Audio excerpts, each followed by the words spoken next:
ममता बनर्जी जी एक भी सच बात नहीं बोलती है, वो सबको मालूम है।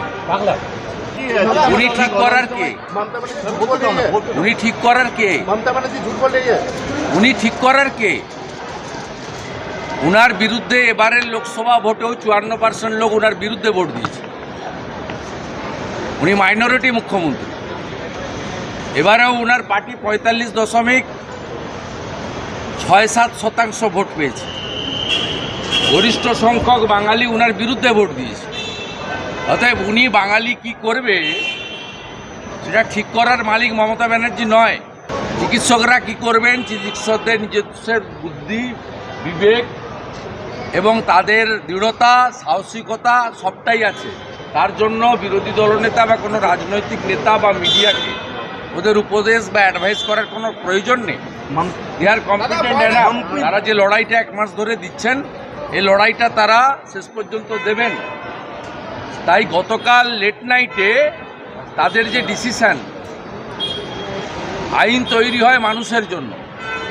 অর্থাৎ সেই মানুষ যদি মনে করে যে আইন মানুষের পক্ষে যাচ্ছে না, মানুষ যে কোনো সিদ্ধান্ত নিতে পারে, তাই আমি কলকাতা এয়ারপোর্টে ফ্লাইট ধরার সময় স্যালুট করে এসেছি জুনিয়র ডাক্তারদের গতকালের।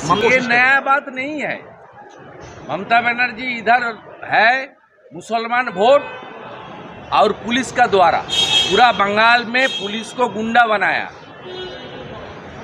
और गुंडा को संरक्षण देना ममता बनर्जी का काम है। यहाँ से 50 किलोमीटर दूर चापड़ा है, वहाँ जो जेसीपी का हादसा हुआ ना, सब पूरा देश देखा। वो कौन था? वो हमीदुर रहमान का करीबी आदमी। क्या करेगा बंगाल का लोग? 18 तारीख सुप्रीम कोर्ट का सुनवाई का बाद वो तैयार करेगा बंगाल का लोग। ममता बनर्जी का बाद में नहीं होगा। मैंने कुर्सी छोड़ने का तो उसका तो शर्म नहीं है। मेरा पास नंदीग्राम में उन्होंने चुनाव हारी, उसका बाद भी हारने का बावजूद भी चीफ मिनिस्टर बनी, उसका तो शर्म पहले से ही नहीं है। আমরা আগেই বলেছি শিক্ষা খাদ্যের থেকেও বড় দুর্নীতি হয়েছে স্বাস্থ্যে। আমরা আগেও 2 বছর ধরে বলেছি শিক্ষা গেছে জেলে, খাদ্য গেল জেলে, এবার স্বাস্থ্য যাবে জেলে। তো স্বাস্থ্য যখন জেলে যাবে, তার বাইরে উত্তরবঙ্গ মেডিকেল কলেজ নয়। আপনি আরজি করে ভাবতে পারেন 800 টাকা দামের খাট 30,000 টাকা দিয়ে কিনেছে চোর সন্দীপ ঘোষ।